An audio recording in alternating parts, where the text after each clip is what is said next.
From a young age, the ocean has always been more than just a place for me. It was my refuge, my sanctuary, and perhaps the only thing in the world that made sense. The salty water, the wind hitting my face, the sound of the waves crashing. I have never felt so at peace as I did there. And it was at sea that I found my true passion, surfing. It wasn't a choice. It was almost like a calling that I could never ignore. I remember the first time I got on a board. I was just 8 years old, and my father was by my side, holding on tight as the wave approached. My body shook with fear and excitement, but the moment the wave carried me, all fears disappeared. It was just me and the ocean, like we were connected in a way no one could understand. The feeling of freedom, of being carried by the forces of nature, was indescribable.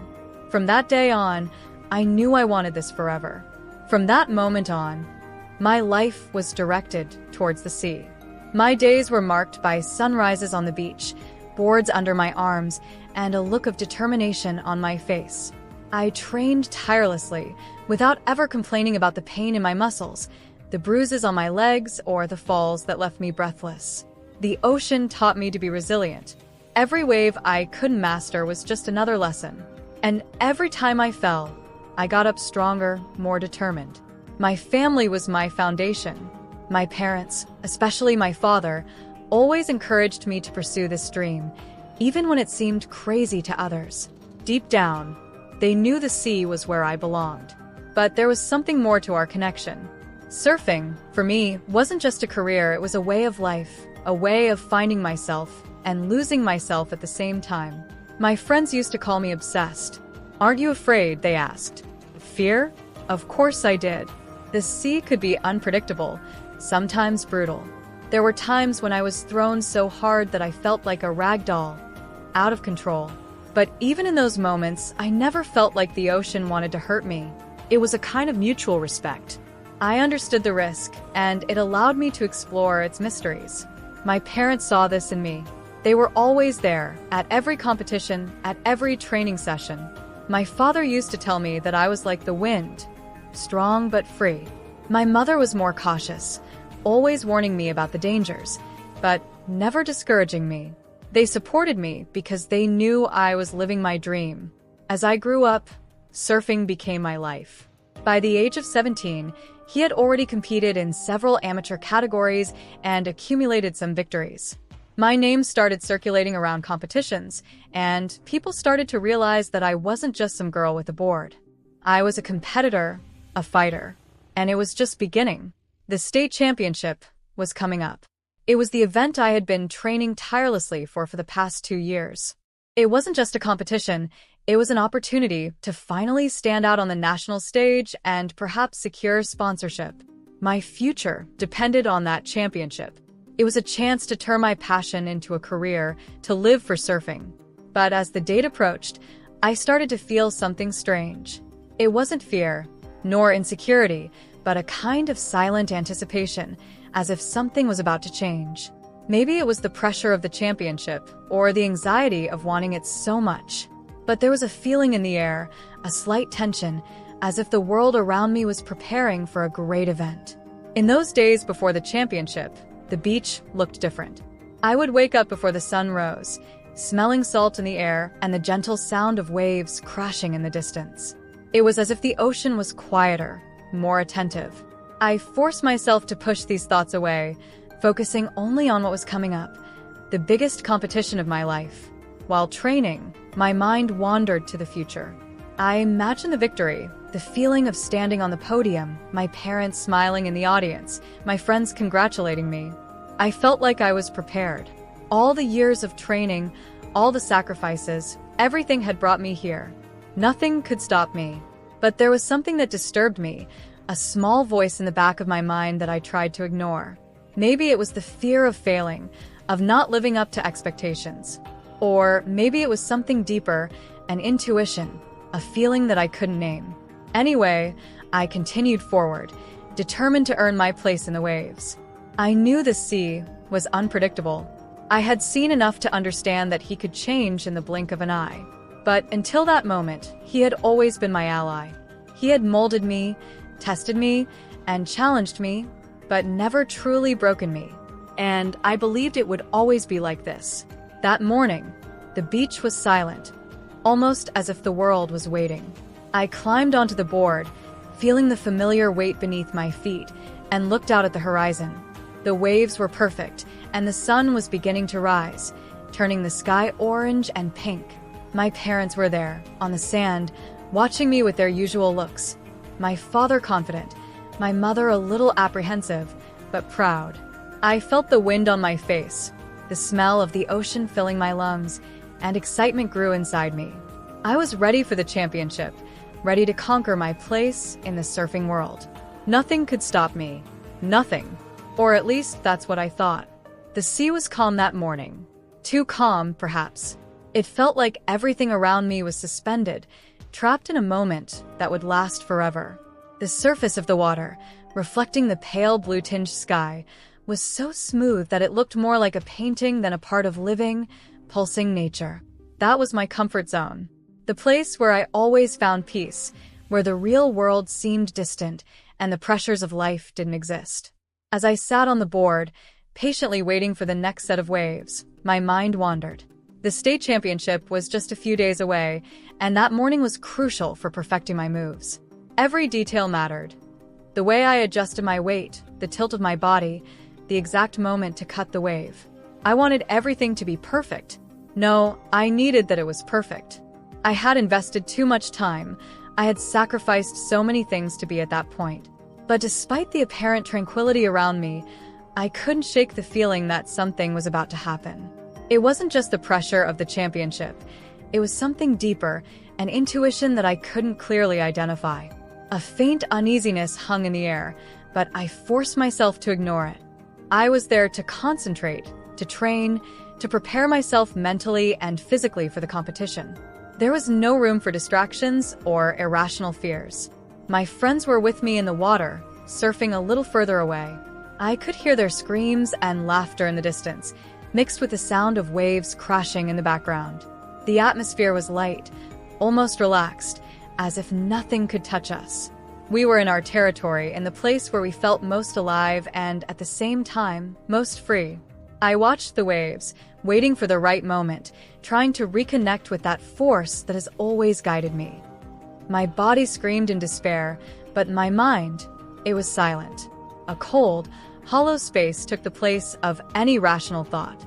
And in that moment, I realized something terrible was happening, something I didn't know if I could overcome. What hit me wasn't just an attack from a wild predator. It was the loss of control, something that, until that moment, I had believed I possessed. The sea, my refuge and my ally, had turned into a battlefield where I didn't have the weapons to fight. With every second that passed, blood continued to flow from my body, dyeing the ocean with the color of my vulnerability. Each beat of my heart seemed to take more from me, more than I could bear to lose. I tried desperately to hold on to the board, to something solid that would connect me back to reality, but it was futile.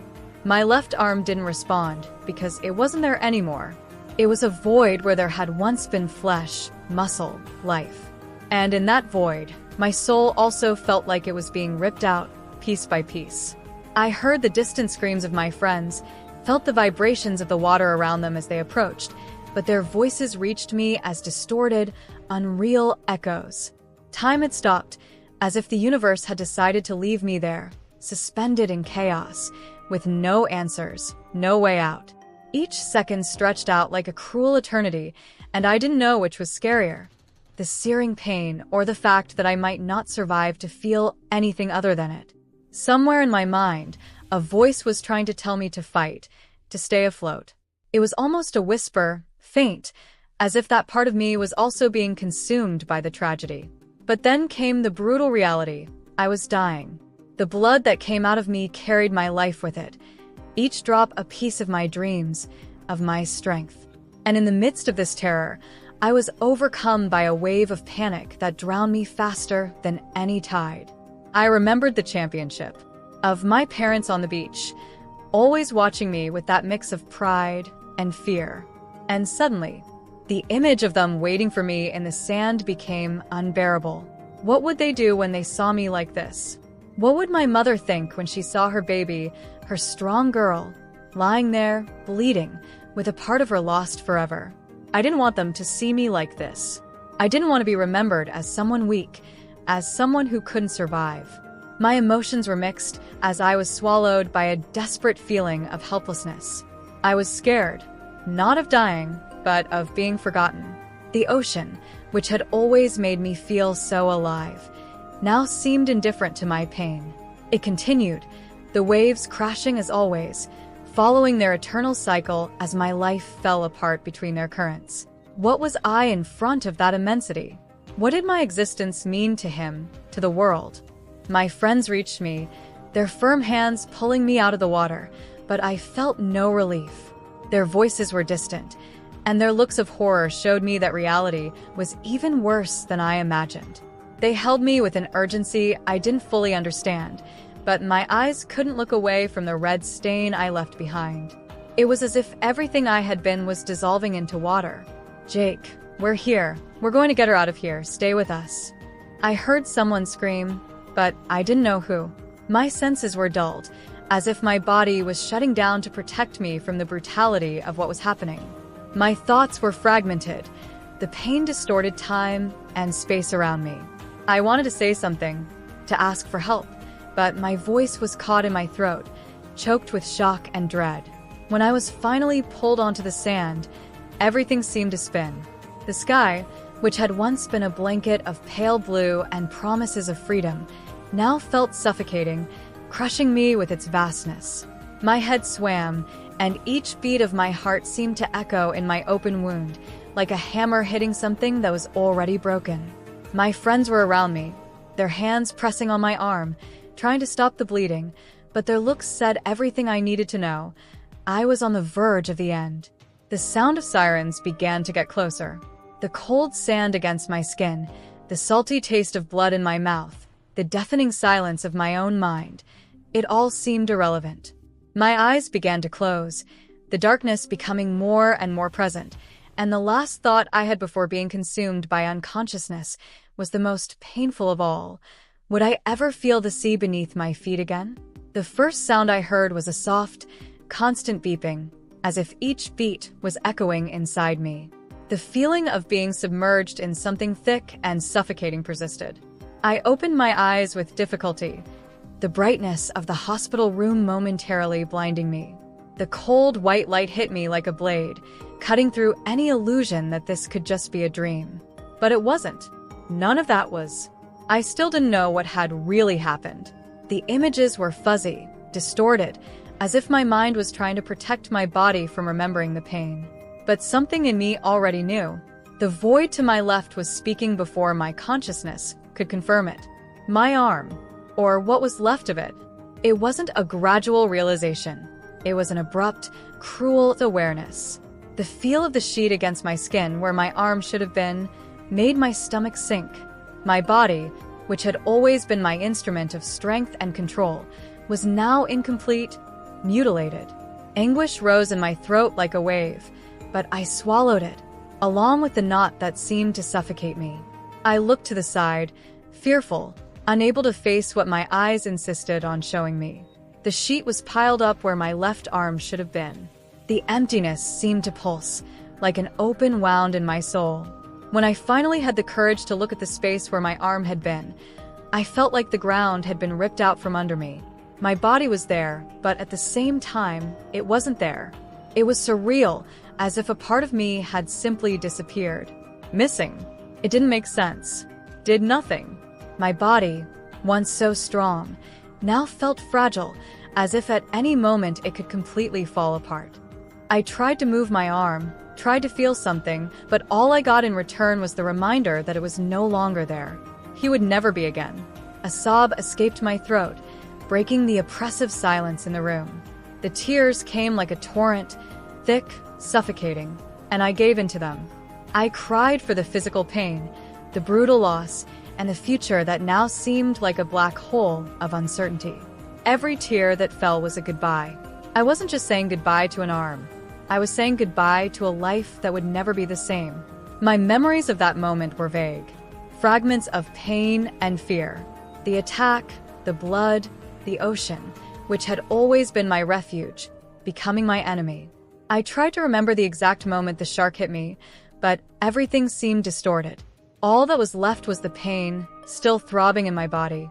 It was as if the trauma had left scars that would never fade, not just physically, but in every fiber of my existence.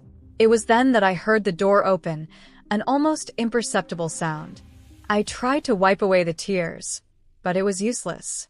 My eyes were swollen. My breathing was uncontrolled. I knew that behind the pain was the terror of facing reality. I didn't want anyone to see me like this, so weak, so broken. My mother entered the room, followed by my father, both of their faces stained with worry and sadness. Their expressions were a reflection of what I felt inside, but seeing the pain in their eyes only made mine worse. My mother, always so strong, seemed to be on the verge of a breakdown. Her eyes were red, and her mouth trembled as she tried to smile at me, but the smile didn't last. She came to me, sat on the edge of the bed, and took my right hand, the only one left, squeezing it as if she wanted to keep me anchored to reality. Her touch, so familiar, so comforting, made my heart hurt even more. I couldn't look at her for long, so I looked out the window. The world outside seemed distant, almost unattainable. The sun was still shining, people continued with their lives, while mine had stopped. Everything had changed, but the universe didn't seem to care. "We're here, honey," my mother said softly, her voice a mix of fragility and determination. "Everything will be fine." But there was no conviction in her words, and we both knew it. "It's okay" wasn't something that could be said to someone who had just lost a part of themselves. I wanted to believe her, but the emptiness next to me screamed louder than her words. How could something like this be okay? How could I ever be the same again? My father remained silent, his face serious, looking at the ground.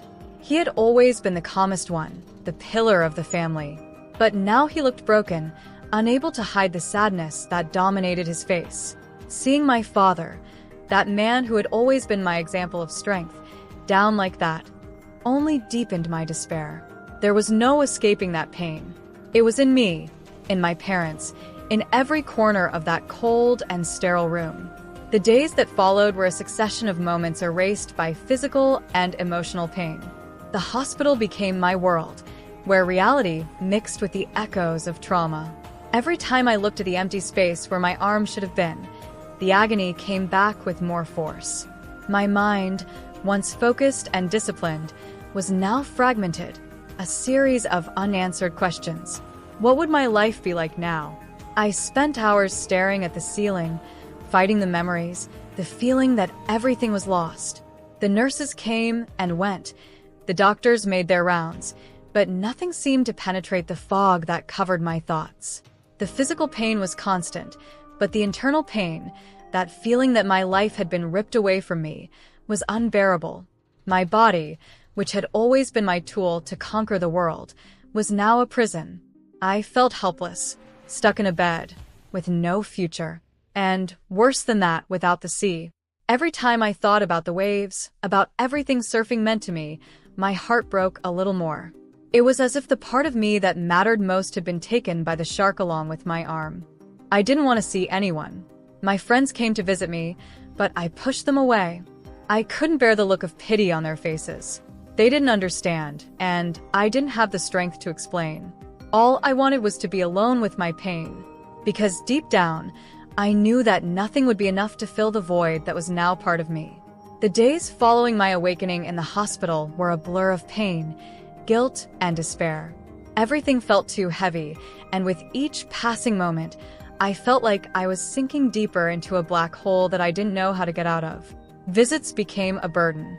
My parents showed up every day, trying to cheer me up, trying to convince me that there was a future.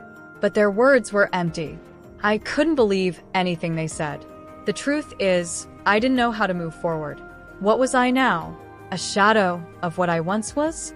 I had no answers, and every time someone tried to give me one, I felt even more lost. Nothing they said made sense to me. I knew I should be grateful to be alive. I knew I should be strong. After all, how many times had I heard stories of overcoming, of people who faced adversity and came out stronger on the other side? But these stories offered me no comfort. They seemed so far from my reality. I couldn't see myself as someone capable of overcoming what had happened. The nights were the worst. The silence of the hospital room seemed to echo the emptiness that now filled my soul. I spent hours staring at the ceiling, tears streaming down my face without me being able to control them. What hurt most was not the absence of my arm, but the absence of who I used to be. The ocean, which had once been my refuge, now felt like a place of betrayal, of loss. I couldn't think about him anymore without feeling a knot in my stomach. Would I ever feel what I felt in the waves again? The physical pain was constant, but it was the emotional pain that consumed me. I felt like a prisoner in my own body, unable to escape the memories, unable to accept reality. And the more I tried to hold on to something, anything that gave me hope, the deeper I sank. I couldn't imagine a future. Surfing, which had always been my life, now seemed like a distant memory, something that belonged to someone else, another version of me. It was then that I started to isolate myself. Each visit from friends or family left me more exhausted, as if their presence amplified my own sense of failure. I didn't want to be seen like that. I didn't want people to look at me with that mix of pity and uncertainty. My surfing friends, who had always been my second family, were now a painful reminder of what I had lost. They would come visit me, bring words of encouragement, but all I saw in their eyes was doubt. They didn't know what to say, and I didn't know what to say. Every time one of them asked me how I was doing, it was like a dagger was driven deeper into my chest. I wasn't well. I would never be okay again. How could I answer anything different? Little by little, I began to reject visitors. I asked the nurses to say that I didn't want to see anyone. And even though I knew it hurt my parents, my friends, I couldn't help it. Loneliness seemed to be the only thing I deserved. Deep down, I believed that the people who loved me would soon get tired of trying to help me. I was already tired of trying to help myself. My father, a man of few words, was the one who suffered the most after my absence. I saw the pain in his eyes every time I entered the room, and I found myself even more dejected, refusing any attempt at comfort. He tried to be strong for me, but I saw how his posture wavered, how he didn't know what else to do or say. And my mother, always so protective, now seemed broken, as unable as I was to deal with the scale of our loss. And that's when the shame started to consume me. It wasn't just the fact that I lost my arm, but the feeling of being a burden. Dependence on other people, the need for help with simple things like bathing or eating, left me in a state of constant humiliation. I felt small, weak, powerless. And this feeling only intensified with each attempt by someone to cheer me up. I didn't want to be excited. I wanted to disappear. In those long hours of darkness, lying in the hospital bed, I began to wonder if it would have been better not to have survived. Those thoughts were a shadow that surrounded me, and no matter how much I tried to push them away, they came back. I wondered if my life, as I knew it, had ended that day in the water. What's left of me? What could I still be? What was left, besides the pain and emptiness? I never wanted to be seen as weak, but at that moment, I didn't see any other way out. I had hit rock bottom, and the light that had once guided me, the strength that had always pushed me to move forward, was now extinguished. There was no motivation, there was no desire. Just the desire to no longer feel, to no longer fight against the tide that was pulling me further and further down. My days in the hospital were long, silent, and full of regret. Regret for going surfing that day, for believing that I could conquer the world. Now, reality showed me that I was fragile, mortal, and that things could change in the blink of an eye. I used to believe that the sea was a friendly force, that it challenged me fairly. But now it all seemed like a big illusion. At that point, I gave in to despair. I completely closed myself off, not just from the people around me, but for myself. I didn't want to fight anymore. I had no more strength. Each attempt at hope seemed like just a way to remind me of what I had lost. And each memory dragged me into the abyss. Life, which once pulsed vibrantly in every cell of my body, was now an unbearable weight. The possibility of moving forward, of building something out of that chaos, seemed non-existent. It was a point of no return. Then, one particularly gloomy morning, I woke up to the sound of someone crying softly next to my bed. At first, I thought I was dreaming, but as my eyes adjusted to the light, I saw my mother, bent over, holding my hand, tears falling silently down her face. The sight of her broken leg that hit me harder than any words. I had been consumed by my own pain for so long that I hadn't realized how much I was also destroying those around me. At that moment, something began to change inside me. It wasn't a dramatic change, nor a sudden awakening of hope, but it was like a small spark. Maybe there was something more than the pain. Maybe, somehow, I could find a way to carry on. I didn't know how. I didn't have the answers. But seeing my mother in that state, I realized that if I continued sinking, I would be taking everyone with me. That morning, when I woke up to the sound of my mother's tears, was a turning point. The weight of her pain was like an electric shock, reverberating through every cell in my body, awakening a part of me that I believed was dead. I wasn't ready to accept reality, much less face it. But at that moment, the reflection of my pain on her face made me realize that I wasn't the only one suffering. The loss wasn't just mine. My family had also lost part of themselves in that sea, on that fateful day when everything fell apart. She brought flowers, read me little excerpts from books she knew I liked, but I saw the sadness in her eyes. Every attempt at normalcy was a mask for her pain. I saw my father, who could barely look at me without his eyes filling with tears. He, a man who had always been a pillar of strength and serenity, was now lost in words, hesitant in any gesture, as if he no longer knew how to act around me. And it tore me up inside. I began to realize that it wasn't just my body that was broken. I had been the epicenter of destruction that spread to everything and everyone around me. And while the idea of trying to get back on my feet was terrifying, the idea of continuing to sink and dragging my parents down with me seemed even worse. One afternoon, after a long, suffocating silence, my mother approached me, holding something in her hands. It was an old photo. In it, I was about 9 years old, my skin golden from the sun, my hair disheveled and salty after a long day of surfing. The board I was holding was almost bigger than me, and my smile, that smile, pure, full of life, of infinite possibilities. That was the smile of a girl who believed the world was at her feet, which knew no limits. Seeing that photo was like a stab in the chest. I wasn't that girl anymore. And at that moment, I knew for sure that I would never be again. "Do you remember that day?" my mother asked, her voice soft, almost whispering, as if she was afraid of breaking the fragile balance that still existed between us. I shook my head, fighting the lump that was beginning to form in my throat. I remembered. It was the day of my first victory in a children's competition. My parents had smiled so much it looked like their faces were going to split in half. It was a day of celebration, of achievements. It was the kind of day you keep in your memory like a precious jewel, to revisit whenever you need a reminder that life can be beautiful.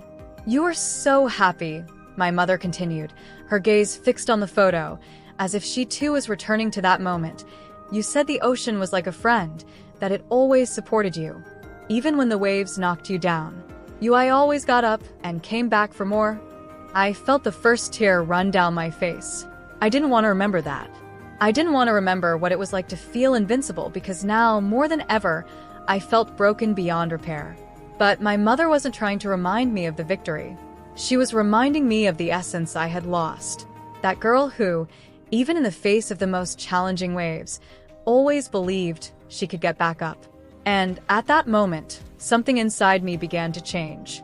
It was subtle, almost imperceptible, but for the first time in a long time, I wondered if maybe, just maybe, I could still find a way back. Not for who I used to be, because that girl is gone, but for someone who could still exist. A version of myself that I didn't yet know, but that could perhaps emerge from pain, from loss. The thought scared me, but it also intrigued me. And in that instant, the little spark inside me burned a little brighter. It was also that week that I received a visit that touched me unexpectedly. Sarah, one of my oldest surfing friends, appeared with an expression I couldn't read. It wasn't pity. It wasn't sadness. It was something deeper, like she was seeing beyond my physical loss. She sat next to me, saying nothing for a few minutes, and I felt the discomfort build in the air. Part of me expected more words of encouragement that would ring hollow, but when she finally spoke, what she said was straight to the point. "You don't need to be strong now," she said. "I know everyone expects it from you, but it's okay if you don't go." That took me by surprise. Everyone around me, desperately, tried to convince me that I was still capable, that I could overcome. But no one had said I could, simply, not be strong. Sarah was giving me permission to be weak, to feel defeated, and for some reason that was what brought me a strange relief. I was exhausted from pretending that one day I would wake up and feel whole again. Maybe I would never feel complete again. And that's okay. "You are always the strongest among us," she continued, her voice firm but full of understanding. "But sometimes, even the strongest need time to rebuild themselves. And that doesn't make you any less. It just makes you human." I cried. For the first time, I allowed myself to completely fall apart in front of someone. Sarah didn't say anything, just held my hand as the tears flowed freely, washing away months of accumulated pain. Those words, simple as they were, began to shatter the armor of despair I had built around myself. Maybe I didn't need to be invincible. Maybe, just maybe, I could give myself time to rebuild myself. And just like that, that little spark of hope grew a little bigger. The first time I returned to the beach, I felt the ground tremble beneath my feet. Not literally, but in my mind, as if the world were out of place, out of balance. I, who had previously made the sand and waves my home, now felt like a stranger in the place that was once my greatest source of joy. It was as if, somehow, the sea knew what had happened and rejected me. The ocean, which once called me with its song of freedom, now seemed indifferent, as if I were no longer worthy of its waters. My parents were next to me, but I could barely look at them. I knew that, for them, that moment was a victory, a symbol that I was, in some way, trying to reconnect with the life that was once mine. For me, it was much more than that. It was a battle. And at that moment, I didn't know if I could beat her. The sound of the waves crashing, which had always calmed me before, now seemed too loud, invasive. Each wave that hit the sand seemed to remind me of the attack, of the unpredictable force that took part of me.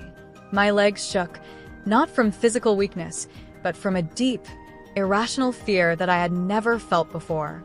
The sea, which had always been my home, was now the monster I feared.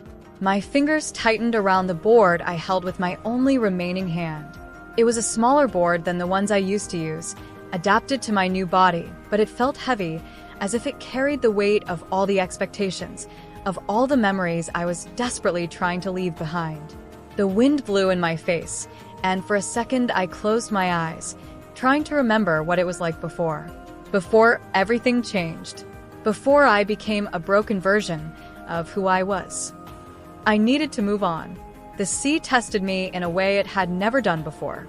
I walked slowly to where the water reached my waist, my legs shaking and my breathing short, as if at any moment panic would consume me. But something inside me kept me moving. I couldn't give up now. I couldn't. Finally, with a heavy heart and a confused mind, I lay down on the board and began to paddle with difficulty. The balance was strange, unstable, as if my body no longer knew how to move in the way that used to be so natural. The absence of my arm was glaring, not only because of the physical limitation, but because of the feeling that I was incomplete. Each stroke was a brutal reminder that nothing would ever be the same, and that hurt more than any scar. The first small waves arrived, and I failed. Once, twice, 3 times. Each attempt to get up threw me back into the water with unrelenting force, as if the ocean was challenging me, asking if I really had what it took to keep going. The water got into my nose, into my eyes, and I coughed, panting, fighting to not be overcome by fear and frustration. With each fall, the desire to give up grew. My mind told me that I was fooling myself, that this wasn't for me anymore. I was no longer the surfer who confidently dominated the waves. I was a shadow, a girl who had lost everything. The sea continued to test me, relentlessly. Then something happened. I don't know what exactly changed, But somewhere between frustration and despair, a new wave formed in front of me. It wasn't big, it wasn't threatening, but it was exactly what I needed. For a moment, the world seemed to stop. The sound of the ocean, the distant cry of seagulls, the breeze on my face, it all became a soft murmur. I stood up on the board, staggering, like a child taking their first steps. My body faltered, balance precarious, but something inside me refused to fall. I stayed focused. My heart was beating so hard it felt like it was about to explode, but I kept going. I got up. For a few seconds, the briefest and at the same time, the longest of my life, I was standing. The waves beneath my feet, the wind in my face, and the ocean finally accepting me back. It was not a great victory. It wasn't the triumphant return that people might have expected. It was simple. I stood, and that was enough. When the wave broke, I fell into the water again, but this time, something had changed. I was no longer defeated. In that brief moment, I had proven to myself that there was still a part of me that could fight. I was still there. I emerged from the water with a mixture of tears and laughter, the salt of the water mixed with the taste of my own release. Sarah ran up to me, her eyes shining with silent pride. She didn't say anything. It didn't need to. We knew what that meant. My parents, from afar, watched me with teary eyes. They knew that victory was mine and mine alone. It wasn't about winning a championship. It wasn't about showing the world that I could still surf. It was about taking back a piece of myself, however small. As I looked at the sea, which now seemed friendlier, I realized that the fight was far from over. But I had taken the first step. I had faced the monster within me and somehow managed to come out the other side. The days following my first attempt at sea were confusing. It was not a simple journey back to confidence, but an ongoing battle between newfound hope and persistent fear. The feeling of standing up on that small wave gave me a spark of strength, something I hadn't felt in months. But at the same time, the reality of my new life remained present, reminding me with each awkward movement that the path to reclaiming who I was would be painful and uncertain. I didn't really know where to start. My life had been dedicated to surfing, and now surfing presented itself to me as something familiar but different. My body was different. I was different, and accepting that was one of the hardest parts. I spent hours staring at the board in my garage, touching the smooth surface, remembering every victory it brought me, every fall, every wave that shaped me. I desperately wanted to reconnect with that girl who glided through the waves without fear, but that girl felt like a ghost now, a painful memory. On days when the emotional pain felt unbearable, I drowned in memories. The competitions, the trips, the laughs shared with friends on the water. Memories of what I had been, of what surfing meant to me. Each of these memories gave me strength, but they also hurt because the future seemed so uncertain. There were days when I wondered if it was worth it to keep trying. One afternoon, sitting on the sand with Sarah, I expressed this doubt out loud for the first time. Maybe I should leave this behind, I murmured, looking at the sea in front of us. The wind blew gently, and the sound of crashing waves sounded distant, like an echo from the past. Sarah didn't respond immediately. She looked at the horizon, eyes fixed on the crashing waves. "What if you tried to look at it another way?" she said, her voice calm but loaded with meaning. "Maybe it's not about getting back to who you were, but about discovering who you can be now." His words stayed with me. It wasn't the return I was looking for after all. I needed to find a new way to connect with surfing, the sea, and most importantly, with myself. That girl who dominated the waves before the attack was no more, but perhaps there was a new version of me, a stronger, more resilient one, waiting to be discovered. The worst of all, the fear of forgetting what I was capable of. Training continued. Little by little, I started challenging bigger waves again, testing my limits. Each time I managed to stand up on the board, my body faltered less, and confidence began to take root again, slowly, almost imperceptibly. But it was there. And with each fall, with each new fall, I realized that I wasn't just fighting the sea. I was fighting myself. My father, who rarely talked about the attack or his own emotions, began accompanying me to training sessions. He didn't say much, just watched from a distance, and I knew he was fighting an internal battle too. Seeing his daughter, once so invincible in his eyes, now struggling to get back on her feet, was painful. But there was also something in his eyes that gave me strength. I could see the pride, even though he didn't say a word. On one such afternoon, after a long and exhausting training session, he approached me, his expression soft but full of feelings. "You were always the strongest person I knew," he said, his voice breaking slightly. "I've seen you face challenges that no one else could, and seeing you return to the sea, it shows me that your strength is still there." His words hit me with a force I didn't expect.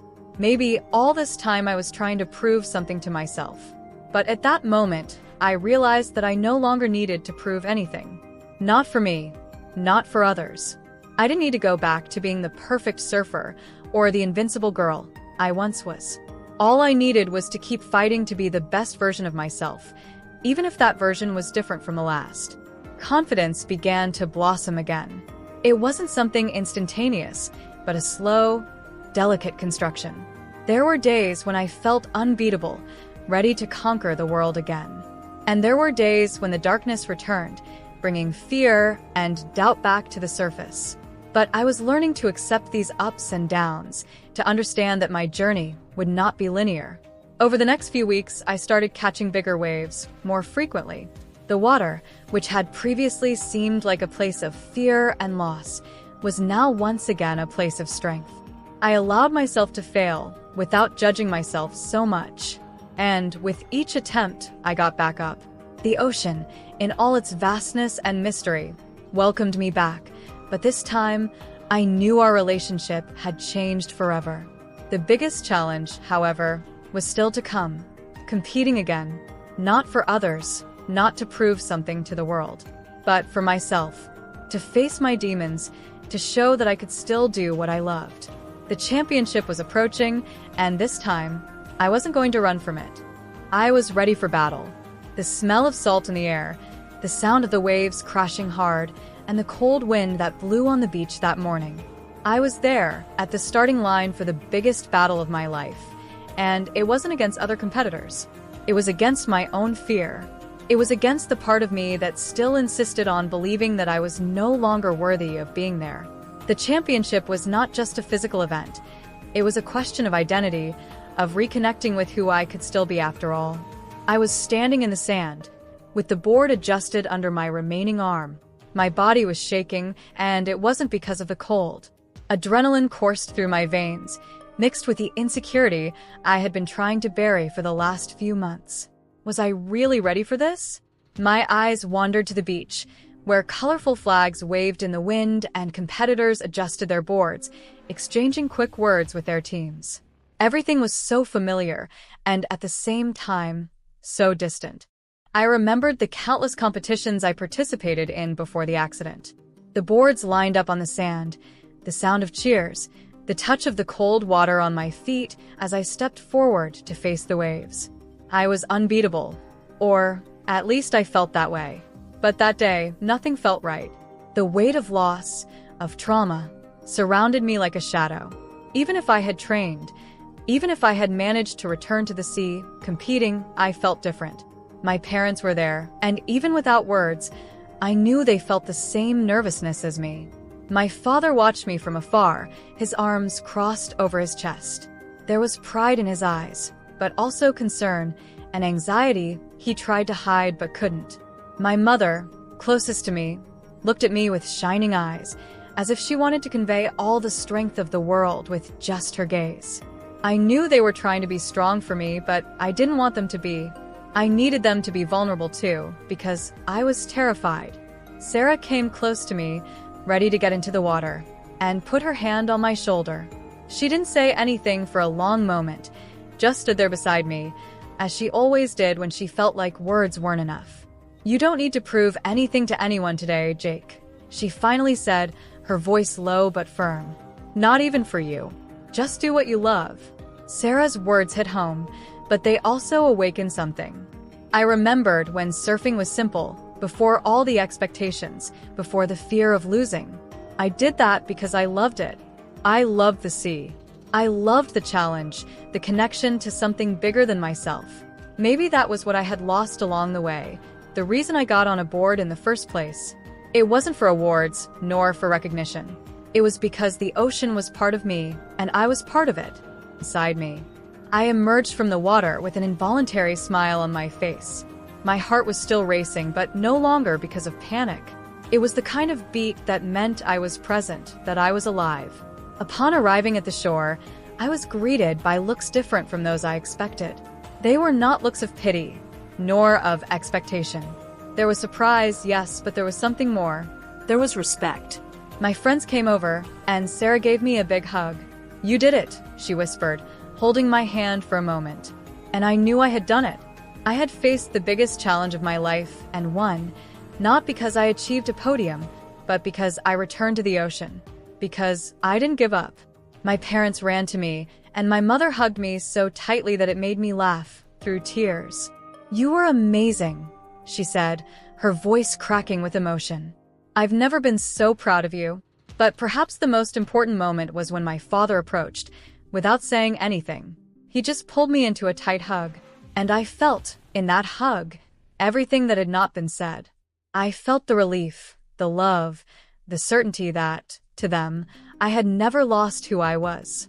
I was still the same daughter, the same girl they saw as strong, even in my weakest moments. The championship was not the end of my journey, but a new beginning. I didn't know if I would be able to compete frequently again, or if I would be able to achieve the same victories that I once dreamed of. But at that moment, none of that mattered. I was there, whole in my imperfection, rebuilt from pain. I returned home that night exhausted, but, for the first time in a long time, at peace. On that beach, with the ocean as a witness, I rediscovered myself. And I understood that although part of me had been brutally ripped away, another part, even deeper, was intact. The part that loves, that fights, and that, above all, don't give up. The sun was rising when I returned to the beach for the last time, in what would be the final chapter of this journey. The first light of day painted the sky a soft shade of pink and orange, reflecting off the sea that looked so calm, so inviting. The ocean and I had been through so much together. It had given me everything, and in the blink of an eye, it had taken part of me away. But today, there was no bad blood between us. There was acceptance. A silent acceptance that even in the greatest of losses, we can find new versions of ourselves. As I walked toward the water, board under my arm, I felt every grain of cool sand beneath my feet as a reminder of who I was. Each step, each breath, was charged with a new strength, a strength that came from pain, overcoming, and the deep connection I always had with the ocean. I had learned that beating the biggest waves didn't mean simply standing on them, but understanding that even when we fall, the important thing is to always find your way back to the surface. That morning, there were no fans. There was no competition. It was just me, the ocean, and that moment. A moment that represented everything I had lost, but also everything I had achieved.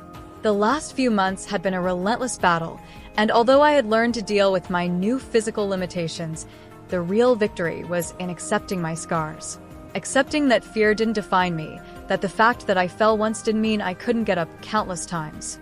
That thought gave me courage as I looked at the waves coming towards me, those same waves that I used to master so easily. But this time, there was something different. I wasn't trying to prove anything, either to myself or to the world. I was there for one reason, because I loved what I did. I lay down on the board and began paddling, each stroke in rhythm with the waves, my body adjusting with precision, yet incompleteness. The sea was calm, but I could feel the energy building in the depths. And I was ready for whatever came. The first waves were small, easy to pass. I let them pass through me, concentrating on keeping my body balanced, adjusting the board with my remaining arm. My muscles burned with exertion, the exhaustion reminding me that although I was stronger than ever, there was also a physical limit I needed to respect. But that didn't matter. The ocean and I had an understanding now. I wasn't here to be perfect. I was here to be real. Finally, I saw the wave I knew I came for. She was tall, powerful, and I knew she would be a challenge. But instead of feeling the fear that had so often consumed me in recent months, I felt a calm that I hadn't experienced in a long time. That wave was not my enemy. She was my chance. A chance to reconnect with the part of me that always believed the impossible was just an illusion. When the wave started to form, I positioned myself on the board, adjusting my body carefully. Every movement was a reminder of how I had gotten here, of the countless falls, the tears, the invisible scars I carried with me. But at that moment, all those memories dissipated, leaving only the present, the here and now. I was ready. And that day, sitting on the sand, with the ocean in front of me, I knew I would always find my way back. Because true triumph is not in never falling. True triumph is in getting up every time, no matter how deep the fall. Life tests us in ways we never expect. Losing is part of the process. Feeling pain is part of the process. But the real victory is in continuing, in getting back up, even when it seems impossible. In the end, it is the scars we carry that shape us, that make us stronger, more human. If this story captured and moved you, don't forget to like the video, share with those who love intense stories like this, and subscribe to our channel. Your participation is essential for us to continue bringing more narratives that will surprise you and stir your emotions. Don't miss the next chapter of this incredible journey.